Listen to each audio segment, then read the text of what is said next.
तो ये कहानी है रानो चिड़िया की।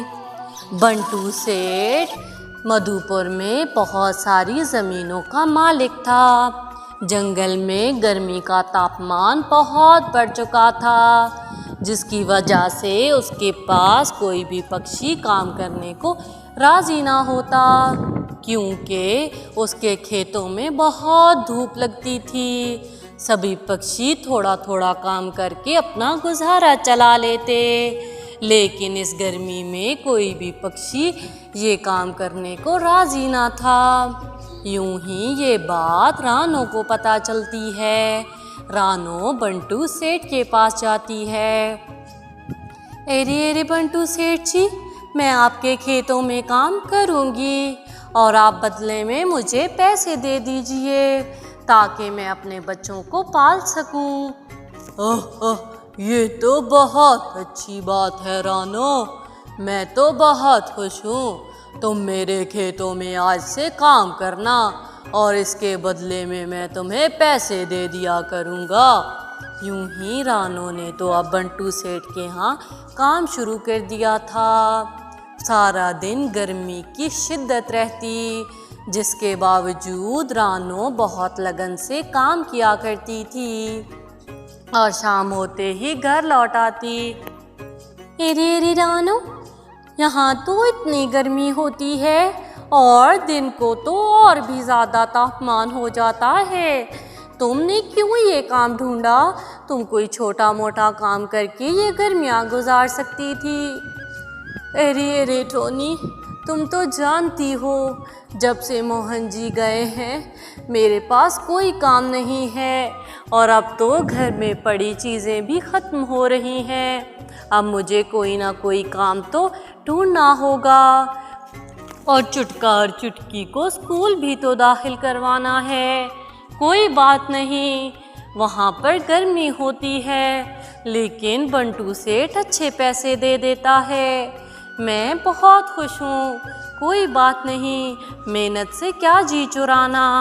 रानो तो बहुत मेहनती थी, वो अपने बच्चों के लिए इस गर्मी में भी काम करती रहती।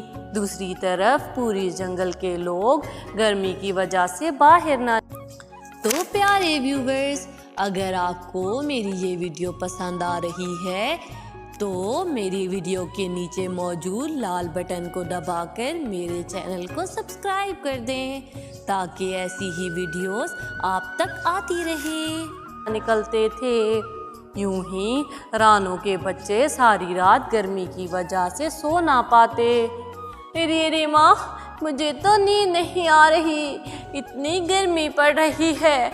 हमारे घर में कोई पंखा होता तो हम भी ठंडी हवा के नीचे सोते। अरे मेरे प्यारे बच्चों, तुम लोग तो जानते हो तुम्हारी माँ बहुत गरीब है, वो तुम लोगों को 2 वक्त का खाना दे दे, ये भी बहुत है। यूं ही रानो अपने बच्चों को बहला फुसला कर सुला देती है, लेकिन वो तो सारी रात नहीं सो पाती। हे ऊपर वाले, अगर मेरे पास इतने पैसे होते तो मैं अपने बच्चों के लिए ज़रूर एक पंखा खरीद लेती, लेकिन क्या हो सकता है। यूं ही जंगल में सुबह हो गई थी। सुबह होते ही रानो चिड़िया बंटू सेठ के खेत में काम करने जाती है और फिर घर आ जाती है। अब तो जंगल में गर्मी और बढ़ गई थी, उसके बच्चे सारी रात ना सो पाते। इसीलिए रानो ने तय कर लिया था कि वो बंटू सेठ से बात करेगी। अरे बंटू जी, मुझे कुछ पैसे उधारे दे दीजिए, मैं अपनी तनख्वाह से ये पैसे चुका दूंगी। मेरे बच्चों के पास पंखा नहीं है, वो सारी रात नहीं सो पाते। अरे अभी तो मैं यहाँ आए 2 दिन नहीं हुए और तुम कर्जा भी मांगने लग गई हो। यहाँ से चली जाओ, मेरे पास कोई कर्जा नहीं है। यूं ही रानो तो निराश होकर घर आ जाती है। उसे रास्ते में उसकी एक सहेली मिलती है। गौरी कव्वी बहुत बेईमान थी और रानो को हमेशा नीचा दिखाया करती। अरे मैंने सुना है तुमने बंटू के खेतों में काम शुरू कर दिया है, ये तो पहले मेरे पति को कहा था, लेकिन उसने कहा कि इतनी गर्मी में वो काम नहीं करेगा। लेकिन तुमने ये काम ले लिया। ये काम आसान नहीं है।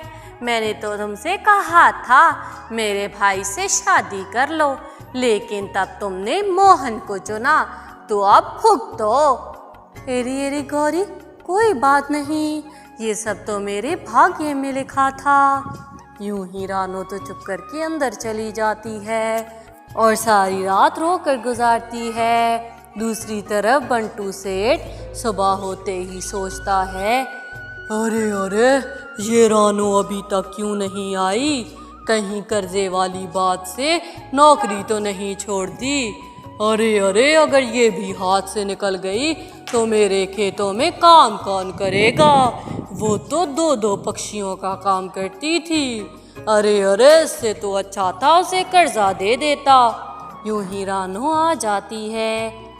अरे अरे मंटू सेठ जी, मुझे माफ़ कीजिएगा, मेरी बेटी की तबीयत खराब थी, इसीलिए मैं लेट हो गई।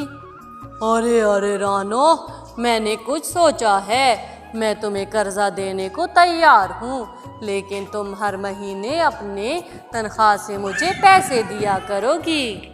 यूं ही रानो बंटू सेठ से उधार लेकर पंखा ले आती है। आज तो रानो के बच्चे बहुत खुश थे। अरे अरे माँ, इस पंखे की कितनी ठंडी हवा है, अब तो हम रात को भी सुकून से सोएंगे। हाँ मेरे प्यारे बच्चों, तुम लोग आराम से सो जाओ। यूं ही रानो के बच्चे तो सारी रात आराम से सोते हैं। यूं ही कुछ दिन गुजर गए थे। ये बात अब तो गौरी कवि तक भी पहुंच गई थी। अरे अरे नास पीटे, तुमने क्यों नहीं कर लिया बंटू के यहाँ काम? देखो तो ज़रा, रानो ने पंखा लगवा लिया है, पंखा, और मैं यहाँ पर सारी रात गर्मी में मच्छर मारती रहती हूँ। तुम्हें मेरा कोई एहसास नहीं है। तुम फटीचर से शादी करने से अच्छा था मैं किसी और से कर लेती। अरे अरे उस गर्मी में काम करना क्या आसान है? अरे अरे मैं नहीं जानती, इतने ज़्यादा पैसे मिले तो गर्मी में क्यों ना काम किया जाए। यूं ही गौरी तो कालू को बहुत भड़का देती है। यूं ही वो सुबह रानो के घर बहाने से जाती है। अरे अरे रानो, तुम्हारे पंखे की तो बहुत ठंडी हवा है, ये तुमने कैसे खरीदा है? यूं ही रानो से बताती है कि उसने ये पंखा उधार पर लिया है। यूं ही गौरी को तो सारी बात समझ आ गई थी। वो कालू को सारी बात बताती है और कालू बंटू सेठ के पास जाता है।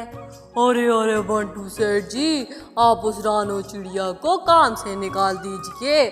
मैं आपका काम और भी अच्छे तरीके से करूँगा और मेरे काम की चर्चा तो पूरे जंगल में है। यूं ही बंटू से कहता है, अरे अरे वो तो ठीक है, लेकिन मेरे उधार का क्या होगा?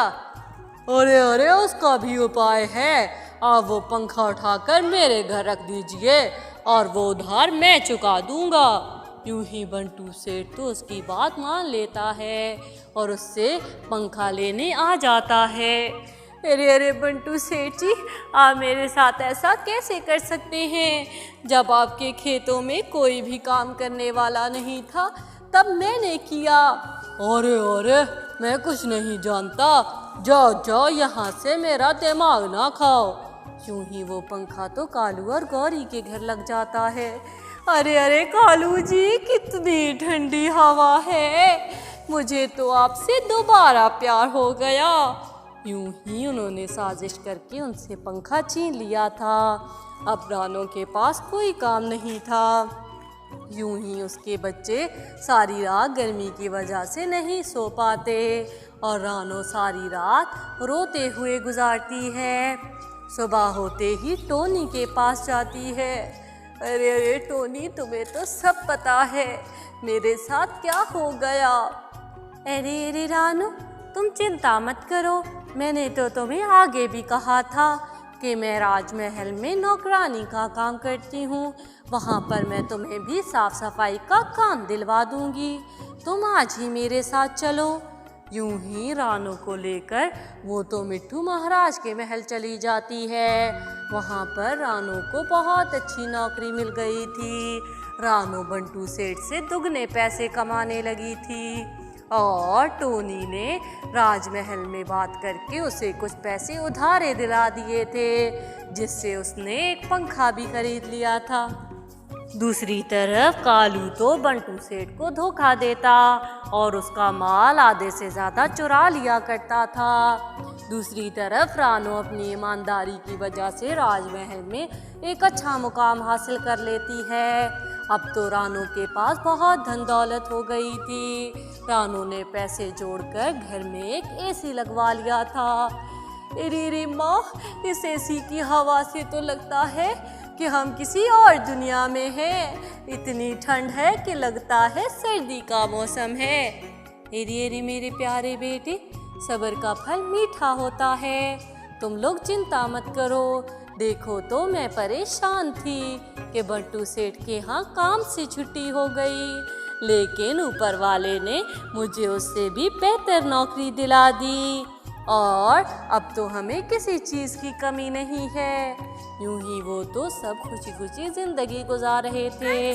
दूसरी तरफ बंटू को कालू के सारे धोखों का पता चल जाता है और वो उसे नौकरी से निकाल देता है। अरे कालू, तुमने जितने मुझे धोखे दिए हैं तुम्हें सबकी कीमत अदा करनी होगी, वरना मैं तुम्हें और तुम्हारी पत्नी को जेल में चक्की पिसवाऊंगा। यूं ही कालू तो उससे डरकर अपना घर बेच देता है और उसके पैसे चुका देता है।